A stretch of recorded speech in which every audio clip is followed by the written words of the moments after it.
Hello everyone, स्वागत है आप सभी का आपके अपनी यूट्यूब चैनल आज की दुनिया पर। और दोस्तों, आज आपके लिए लेकर आया हूँ फिर से एक और बार आइडिया ऑफ भारत की जो हमारी सीरीज़ थी उसका एक और इम्पॉर्टेंट वीडियो। तो चलिए डिस्कस करते हैं क्या समझने वाले हम इस वीडियो में। तो दोस्तों, आज के वीडियो में हम लोग डिस्कस करेंगे जो आइडिया ऑफ भारत की सीरीज़ थी हमारी 2023 के क्वेश्चन पेपर की, उसका लॉन्ग आंसर। और लॉन्ग आंसर में हम डिस्कस करेंगे क्वेश्चन नंबर 14, जैसा कि आप स्क्रीन पर देख सकते हैं। तो दोस्तों, डिस्कस करते हैं। चलिए क्वेश्चन नंबर 14 क्या दिया हुआ है भाई। क्वेश्चन नंबर 14, इसका मतलब क्वेश्चन नंबर 14 क्या पूछा गया था 2023 के क्वेश्चन पेपर में। तो आप देख सकते हैं क्वेश्चन बहुत सिंपल पूछा गया था, discuss on Indian education system. तो इंडियन एजुकेशन सिस्टम क्या है इसके बारे में आपको बताना था, तो मैं इसके लिए आपको एक्सप्लेन कर रहा हूँ। बहुत जल्द मैं आपके लिए हिंदी मीडियम में भी वीडियो लाने वाला हूँ 2023 के क्वेश्चन पेपर के सारे आंसर्स का। तो need not worry about this, चिंता करने की कोई ज़रूरत नहीं है। आपके लिए आर्ट्स की दुनिया चैनल हमेशा लगा हुआ है तैयारी के साथ, प्रयत्न के साथ। तो दोस्तों, एंशिएंट एजुकेशन आपको समझना पड़ेगा अगर आप इंडियन एजुकेशन सिस्टम की बात कर रहे हैं तो क्या है देख लीजिए। लिखा हुआ है कि ड्यूरिंग द एंशियंट पीरियड, पुराने समय में दो तरह के सिस्टम ऑफ एजुकेशन डेवलप हुए भारत में। एक है वैदिक और दूसरा है आपका बुद्धिस्ट। यदि हम बात करें वैदिक सिस्टम की क्या लैंग्वेज थी या क्या मीडियम ऑफ लैंग्वेज था, तो नो डाउट वैदिक सिस्टम में जो लैंग्वेज थी वो थी संस्कृत। अगर हम बात करें इसके अलावा जो बुद्धिस्ट सिस्टम है वो डेवलप हुआ, और बुद्धिस्ट सिस्टम की भाषा क्या थी, पाली। तो कहने का मतलब आसान शब्दों में यदि आप समझो तो मैं आपको बस ये बताना चाहता हूँ कि जो वैदिक एजुकेशन है जिसमें वेद आते हैं, वेदांग आते हैं, उपनिषद आते हैं, स्मृतियाँ आती हैं, ये सारी चीज़ें दोस्तों कहीं ना कहीं आपको इनका जो ओरिजिनल डॉक्यूमेंट है वो मिलेगा आपके लिए संस्कृत भाषा में। और जो बुद्धिस्ट डॉक्यूमेंट हैं, चाहे आप त्रिपिटक की बात कर लीजिए, ये सभी आपको पाली भाषा में मिलेंगे। तो उस टाइम पर एजुकेशन वेदों की होती थी, ब्राह्मण्स करके एजुकेशन होती थी, उपनिषद, धर्मसूत्र। ऋग्वेद की बात करें तो एंशिएंट एजुकेशन सिस्टम जो है उसका ऑब्जेक्टिव क्या था। उसका ऑब्जेक्टिव था कि स्टूडेंट्स में केवल और केवल आउटर बॉडी का नॉलेज ना हो बल्कि इनर बॉडी का भी नॉलेज हो। तो हम समझ सकते हैं इस बात को कि हमारे एजुकेशन व्यवस्था में, एंशिएंट एजुकेशन सिस्टम में इनर बॉडी का या इंटरनल बॉडी का बहुत ज़्यादा महत्व बताया गया है। जो एंशिएंट एजुकेशन थी वो फोकस करती थी कि लोगों के अंदर कुछ इथिक्स इम्पार्ट हों, मतलब डेवलप हों, जैसे कि ह्यूमैनिटी आए उनके अंदर, ट्रुथफुलनेस आए, डिसिप्लिन आए, सेल्फ रिलायंस की भावना आए, और respecting all creations to the students. जो एजुकेशन है वो कहाँ दी जाती थी दोस्तों पुराने समय में, एंशिएंट टाइम में, तो जैसा कि आप सभी जानते हैं। तो इस हेडिंग में मैंने दिया है आश्रम्स में, गुरुकुल्स में, मंदिरों में और हाउसेस में। कई बार जो पुजारी होते थे टेम्पल्स के, बच्चों को पढ़ाते भी थे भगवान की पूजन अर्चना करने के साथ साथ। इंडिया का जो एजुकेशन सिस्टम था एंशिएंट, इसमें कुछ स्पेशल फीचर्स और यूनिकनेस भी हैं जो हमको दूसरे एंशिएंट एजुकेशन सिस्टम में नहीं मिलते। जैसे कि यूरोपियन कंट्रीज़ की हम लोग बात करें तो वह हमको नहीं मिलते। क्या नहीं मिलती? जैसे कि पुरानी एजुकेशन सिस्टम में हमारे यहाँ जो पढ़ाई करवाई जाती थी, जो शिक्षा दी जाती थी, वो नीले आसमान के नीचे फॉरेस्ट में बच्चे पढ़ते थे। कहने का मतलब वो नीले आसमान के नीचे फॉरेस्ट में पढ़ते थे, मतलब वो रियल लाइफ एग्जाम्पल्स को देखते थे, वो नेचर से जुड़ते थे, एक्टिविटी बेस्ड लर्निंग करते थे। तो हम ये बोल सकते हैं कि आज जो शिक्षा एक क्लासरूम के अंदर सीमित रह गई है वो व्यवस्था कहीं ना कहीं पहले के टाइम पर नहीं थी। एंशिएंट टाइम में people use to live in a simple life and doing their work with devotion and hard work. अब बात करते हैं दोस्तों, चलिए कि क्या एम्स ऑफ एजुकेशन थे हमारे एंशिएंट इंडिया की। तो वैसे तो मैं आपको बता चुका हूँ, बट फिर भी आप एक बार इसको और देख लेंगे तो एक सेपरेट पैराग्राफ आपके सामने हेडिंग है, आप इसको लिख देंगे पॉइंट्स में या डायरेक्ट पैराग्राफ में, नो डाउट आपको बहुत ही शानदार नंबर मिल जाएंगे। क्या ऑब्जेक्टिव एजुकेशन का? Equip the students with a good quality of education. Mainly Indian ancient education focus करती थी इनरिचमेंट ऑफ कल्चर पर, कैरेक्टर पर, स्टूडेंट्स की पर्सनैलिटी पर, उनके ओवरऑल डेवलपमेंट पर, एंड उनके अंदर नोबल आइडियल्स भरे जाएं। ऑब्जेक्टिव साथ में ये भी था कि उनके अंदर मेंटल, फिजिकल, इंटेलेक्चुअल पर्सनैलिटी को बढ़ाया जाए, to make the students future ready and survive in any situation. तो नो डाउट दोस्तों, ये जो पूरा पैराग्राफ है बहुत ही अच्छा पैराग्राफ है, और मेरा तो ऐसा मानना है यार कि एम ऑफ एजुकेशन यही होना चाहिए कि आप किसी भी कंडीशन में सर्वाइव कर सकें। चलिए बात करते हैं एक और अच्छी हेडिंग की जो हमने आपको यहाँ पर दी हुई है इस वीडियो में, कैरेक्टरिस्टिक्स ऑफ एजुकेशन। क्या विशेषताएं होती हैं शिक्षा की पुराने टाइम पर, एंशियंट पीरियड पर। अब आप कहेंगे यार बार बार एंशियंट क्यों आ रहा है, हो सकता है इस वीडियो को कुछ नए लोग देख रहे हो जो पहली बार इस चैनल पर आए हो। तो एंशियंट क्यों आ रहा है बार बार, क्योंकि दोस्तों आईडीओ भारत का जो सिलेबस है हम उसकी टॉपिक्स को क्वेश्चन आंसर्स के फॉर्म में डिस्कस कर रहे हैं यहाँ पर। तो ऑब्वियसली दोस्तों आईडीओ भारत में आपको एंशियंट चीज़ें ही ज़्यादा पढ़नी है, दैट्स वाई एंशियंट पीरियड की बात यहाँ पर बार बार मैंने मेंशन की हुई है। तो एंशियंट पीरियड में state government and the people did not interfere in designing curriculum, payments of fees, regulation of teaching hours. तो पुराने समय में इस तरह की ये जो ढकोसलेबाजी आज चलती है प्राइवेट इंस्टीट्यूशंस में, सरकारी व्यवस्थाओं में, ये नहीं चलती थी।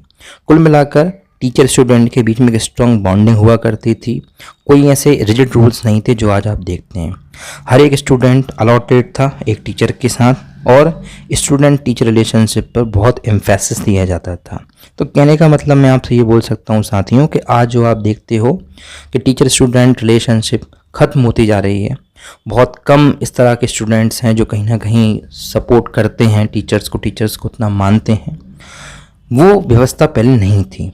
यदि हम बात करें तो एंशियंट टाइम्स पर रॉयल फैमिलीज़ और जो किंग्स ऑफ स्टेट्स हुआ करते थे, ये लोग इन गुरुकुलों को, इन आश्रमों को चलाते थे, क्या कर डोनेशन देकर। सिलेबस इस तरह से डिज़ाइन होता था जो कहीं ना कहीं उस समय की डिमांड के हिसाब से था। Apart from this all the time students used to leave their houses and went to live with their gurus until their education was completed. तो व्यवस्था ये थी कि बच्चों को अपना घर छोड़ना पड़ता था जिससे वो आश्रम में रहें, वो सीखें आश्रम के तौर तरीके, और साथ में ये जानें कि अपने घर की, अपनी कंफर्ट लाइफ से, अपनी कंफर्ट हम बोल सकते हैं लाइफ स्टाइल से बाहर निकल कर किस तरह से सर्वाइव किया जाता है। अर्ली वैदिक पीरियड की बात करें तो विमेंस को एजुकेशन भी दी जाती थी। एजुकेशन में फोकस किया जाता था मेनली फिजिकल और मेंटल डेवलपमेंट। यदि कोर्स की बात करें 10 से 12 साल का ये कोर्स होता था। कोई बुक्स नहीं होती थी आज की तरह जो मोटी मोटी किताबें, जो मोटी मोटी हम बोल सकते हैं कि किताबों की जो कीमत है आज के समय में, ऐसी कोई प्राइस उस समय नहीं होती थी। मेमोराइज एडिट करवाया जाता था बच्चों को। मेमोरी एक बहुत इंपॉर्टेंट रोल प्ले करती थी उस टाइम पर। आज तो आप देखते हो कि सब कुछ एआई से हो गया, हमें जो भी कंटेंट चाहिए, हमें जो भी इंफॉर्मेशन चाहिए, हम एआई की हेल्प से निकाल सकते हैं। बट दैट टाइम जो लोगों का दिमाग था वही अपने आप में एक हम बोल सकते हैं ब्रिलियंट एआई था। करिकुलम की बात करें तो करिकुलम बहुत अच्छा था उस समय का, और मेरा ऐसा मानना है कि आज के लोग तो बस ये सोचते हैं कि अरे ये सब पढ़ के क्या करेंगे। अरे भाई यही सब तो पढ़ना है, यही सब तो जानना है, यही तो हमारे प्यारे सनातन धर्म की संस्कृति है, और यही चीज़ तो आपके लिए जोड़ कर रखेगी सनातन धर्म में। तो दोस्तों इस बात से आप लोग बिल्कुल हट जाइए, इस बात को भूल जाइए कि ये तो बस केवल पंडितों का काम है, ब्राह्मणों का काम है। नो दोस्तों, आप ये समझ लीजिए कि ये पूरी जो व्यवस्था है, ये जो पूरा सिलेबस है, इसीलिए दिया है ताकि आप समझ सकें हमारे एंशियंट वैल्यूज़ को, जो कहीं ना कहीं पुराने कॉलेज के जो सिलेबस चलते थे 2020 के पहले, उसमें छुपाई गई थी। उसमें बस केवल यही कहानियाँ चलती थीं जो हम क्लासरूम में भी, ये स्कूल लाइफ में पढ़ते हुए आए हैं। तो आईडीओ भारत नो डाउट एक बहुत अच्छा सिलेबस सरकार ने डिज़ाइन किया है। एनीवेज करिकुलम की बात कर लेते हैं। तो क्या लिखा हुआ है, जो फंडामेंटल गोल था वो करिकुलम लाने के पीछे ये था कि फिजिकली और मेंटली स्टूडेंट डेवलप हो सके। तो देख सकते हैं आप करिकुलम में क्या क्या शामिल था, तो यहाँ पर मैंने हाईलाइट किया हुआ है आप लोगों के लिए स्पेशली। ये सब करिकुलम में आता था, जैसे कि वेदास हो गए, 6 वेदांग हो गए, उपनिषद, दर्शन, पुराण, इसके अलावा ज्योतिष, ये सब चीज़ें इसमें शामिल थी। अपार्ट फ्रॉम दिस हम बोलते हैं ना कि आज मॉडर्न साइंस है, मॉडर्न मैथमेटिक्स है, ये सब भी उस समय था। तो ऐसे लोग जो ये कहकर हमारे धर्म की बुराई करते हैं, हमारी एंशियंट एजुकेशन की बुराई करते हैं, वो लोग पढ़ सकते हैं। हमारे यहाँ वेदांत, सांख्य, मीमांसा, अलजेब्रा, ज्योमेट्री, ग्रामर, ये सब भी थी। पाणिनि नो डाउट एक बहुत ही फेमस उस समय के ग्रामेट्रियन थे। बुद्धिस्ट सिस्टम की बात करें तो ये लोग पिता का अभिधर्मा सूत्र पर ज़्यादा एम्फेसिस करते थे। तो नो डाउट आपको करिकुलम में ये बातें समझ में आ गई होंगी। यदि हम बात करें तो मेथड्स ऑफ लर्निंग क्या था, तो methods of learning as I told you कि मेमोराइजिंग किया जाता था, ना कि रोट लर्निंग से रट्टाफिकेशन कराने की बजाय। तो बुक्स वर नॉट देयर, इसलिए स्टूडेंट्स को लर्न की हैबिट थी डायरेक्ट, है ना। तो जैसा कि आज आप देखते हो कि टीचर्स जो हैं वो उनके लिए कई बार चीज़ों को लिखवाते हैं, याद करवाते हैं, बट उस समय क्या था, केवल डायरेक्ट याद करवाया जाता था। Second point, students use to dive into the concepts taught by their teachers, explore new methods to learn it. Apart from this listening, contemplation, concentrate contemplation, ये भी कुछ मेथड्स थे लर्निंग करवाने के। Teachers use the story telling method to teach the students, तो story telling की help ली जाती है। तो जैसे आप देखते हो ना, आज जो प्राइमरी ग्रुप के बच्चे होते हैं, फर्स्ट सेकंड थर्ड क्लास या 1 to 5 ग्रुप के, उन बच्चों को भी स्टोरी टेलिंग की मेथड से कुछ भी याद करवाया जाता है। अब डिस्कस करते हैं दोस्तों, चलिए एजुकेशनल इंस्टीट्यूशंस, मतलब ऐसे कौन कौन से इंस्टीट्यूशंस थे जो एजुकेशन प्रोवाइड करते थे। तो वैसे तो आप लोग जो है इस पॉइंट में, इस हेडिंग में आपके लिए बहुत ज़्यादा ज़रूरत नहीं है कुछ लिखने की, लेकिन कुछ चीज़ें ऐसी हैं जो आपको जानना ज़रूरी है। तो जैसे लिखा हुआ है कि गुरुकुल एजुकेशनल इंस्टीट्यूशंस की तरह काम करते थे, जहाँ पर स्टूडेंट टीचर्स साथ में रहते थे और कंप्लीट हो जाने के बाद स्टूडेंट की एजुकेशन, एक सेरेमनी होती थी। उस सेरेमनी के बाद ये माना जाता था कि यस, स्टडी कंप्लीट हो गई है। यदि हम बात करें तो यहाँ पर लिखा हुआ है कि द परिषद और the academies were the places of higher learning and education where students learn through discussion, debates. Goshthi and conferences, मतलब चाहे आप गोष्ठी बोलिए चाहे कॉन्फ्रेंसेस बोलिए, ये ऐसी कुछ प्लेसेस थी जहाँ पर स्टूडेंट्स जो हैं वो किंग्स के साथ और जो स्कॉलर्स आते थे उनके साथ डिस्कशन करते थे। तो कहीं ना कहीं आज अपन देखते हैं ना, जो मीटिंग्स होती हैं बेसिकली, चाहे IITs हों, IIMs हों, सेंट्रल यूनिवर्सिटीज़, तो वैसे ही उस टाइम पे होता था। Apart from this, Vidyapeeth was the place of spiritual learning, तो कुछ ग्रेट आचार्य विद्यापीठ की स्थापना करते थे, जैसे Shri Shankara, places like Sringeri, Kanchi, Dwarka and Puri. तो जैसे कि शंकराचार्य ने विद्यापीठ की स्थापना करी हुई है श्रीनगरी में, कांची में, द्वारका में और पुरी में। ऐसे यदि हम बात करें, अगर हार्स जो हैं कुछ ऐसे इंस्टीट्यूशंस थे जो ब्राह्मण्स के होते थे गाँवों में, जहाँ पर भी पढ़ाया जाता था। बिहार होते थे मेनली बुद्धिस्ट लोगों के द्वारा या बुद्धिस्ट स्कॉलर्स और गुरुज के द्वारा स्थापित किए जाने वाले इंस्टीट्यूशंस, जिसमें बुद्धिज्म और उसकी फिलॉसफी के बारे में पढ़ाया जाता था। अब बात करते हैं दोस्तों कुछ हायर एजुकेशन इंस्टीट्यूशंस के बारे में। तो जैसे कि आज आप जानते हैं, मैंने आपको बताया आपको अभी थोड़ी देर पहले कि IIT, IIM आज हायर एजुकेशन इंस्टीट्यूशन के तौर पर जाने जाते हैं।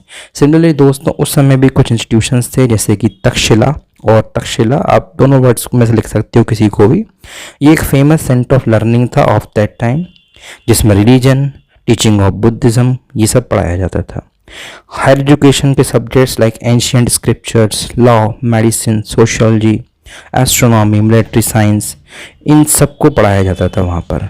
ये एक वेल नोन यूनिवर्सिटी थी जहाँ पर पाणिनि जो हैं वो भी पढ़े हुए हैं और जो सब ग्रामर के सब्जेक्ट में फेमस थे। Apart from this, as you know very well, कि चाणक्य, जिनको विष्णुगुप्त भी कहा जाता है, ये इस तक्षशिला विश्वविद्यालय में जो है स्टडीड किए हुए हैं। स्टूडेंट्स फ्रॉम काशी, कौशल, मगध, तो ये क्या है, ये उस समय के कुछ महाजनपद थे। यहाँ के स्टूडेंट आते थे इस इंस्टीट्यूशन में पढ़ने के लिए। तक्षशिला एक एंशिएंट इंडियन सिटी है जो आज तो पाकिस्तान में है, लेकिन उस टाइम पर यह भारत का हिस्सा थी। अपार्ट फ्रॉम दिस, इसको एक आर्कियोलॉजिकल साइट बना दिया है और वर्ल्ड हेरिटेज साइट के तौर पर United Nation Educational, Scientific and Cultural Organization, जिसको आप लोग यूनेस्को बोलते हो, ये मेंटेन करता है। दूसरा इंस्टीट्यूशन है हायर एजुकेशन में दोस्तों नालंदा, जो उस समय काफ़ी फेमस था।